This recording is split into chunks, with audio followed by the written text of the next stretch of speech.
de l'annulation, pour les mêmes raisons, de fuite complète de l'ensemble du contenu des épreuves de langue moderne, c'est-à-dire néerlandais, anglais et allemand, du CE1D, donc c'est les élèves aussi de deuxième année de secondaire. Et je voudrais d'abord exprimer à la fois ma plus vive indignation, et je pèse mes mots, non seulement par rapport à une situation jamais vécue, dans des conditions antérieures pourtant similaires, mais également face à des comportements que je trouve complètement inadmissibles et irresponsables et qui ne resteront pas sans suite. Je voudrais aussi exprimer toute ma solidarité avec à la fois les élèves, avec les parents, avec les enseignants, avec les directeurs, qui sont comme moi légitimement indignés par l'irresponsabilité de certains, qui ruinent en partie tous les efforts menés pendant l'année et encore ces derniers jours par les élèves et par les enseignants et qui suscitent des questions tout à fait justifiées. Et je ne peux d'ailleurs que m'interroger face à autant de fuites sans précédent sur autant d'épreuves dont la coïncidence étonne, alors que lors des années antérieures, dans des situations similaires, rien de tel ne s'était jamais passé. Alors, en ce qui concerne le processus de certification, donc, vous avez des épreuves qui sont annulées, vous avez des épreuves qui ont été maintenues. Donc, par exemple, en ce qui concerne le CE1D, mathématiques, français, et l'expression orale en ce qui concerne l'examen de langue moderne, donc néerlandais, anglais, allemand, sont maintenus. Et en ce qui concerne le CESS, le français est bien maintenu. Qu'est-ce qui a été annulé?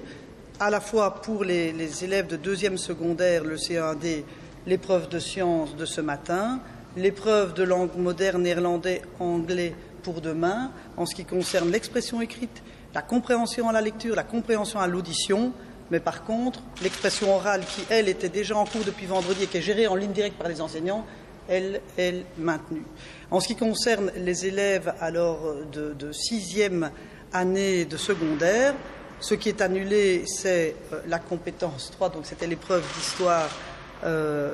d'hier, et par contre, ce qui est maintenu, c'est l'épreuve de français.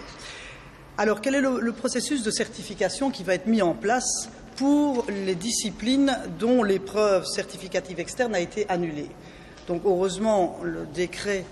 du 2 juin 2006,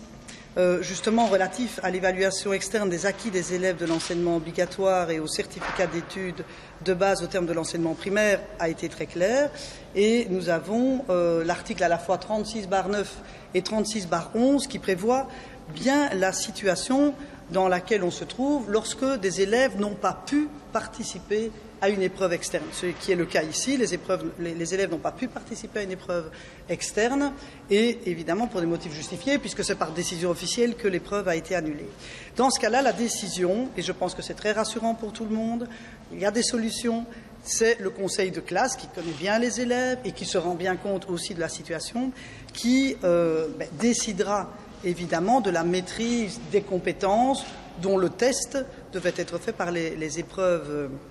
annulées. Le décret prévoit bien comment on peut le faire dans ce cas-là. C'est sur base d'un rapport qui peut évidemment non seulement se baser sur les bulletins, le travail de l'année en cours, les bulletins de l'année et des années antérieures, mais aussi, le cas échéant, sur tout autre élément qu'il estime utile, ce qui veut dire que dans le cas de la liberté et l'autonomie pédagogique, les établissements peuvent décider demain, par exemple en ce qui concerne l'épreuve de langue ou un autre jour dans la session, ou pour d'autres matières, de faire une épreuve un peu similaire dans leur établissement, mais c'est à eux à le communiquer, mais ce n'est pas obligatoire, puisque le conseil de classe, sur base du travail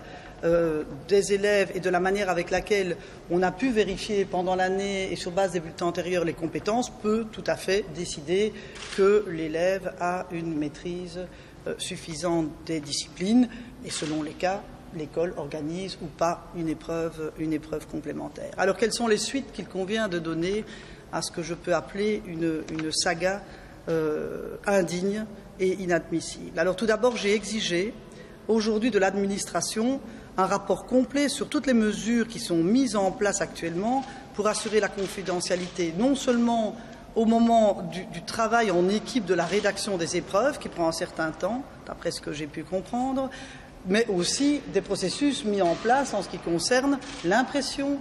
la distribution, la diffusion, jusqu'au moment où on donne les épreuves aux élèves, de voir quelle est la chaîne et quelles sont les mesures jusqu'à présent qui sont mises en place pour assurer une confidentialité dont on peut quand même bien reconnaître qu'elle est loin d'être optimale. Première chose. 2, on a chargé des avocats d'introduire des procédures à la fois judiciaires et disciplinaires pour retrouver les auteurs des fuites, parce que ce qui est fait est inadmissible, ça ruine une partie des efforts de l'ensemble du corps enseignant et des élèves, et ça mérite évidemment une sanction. Ensuite, on a un gouvernement tout à l'heure, je propose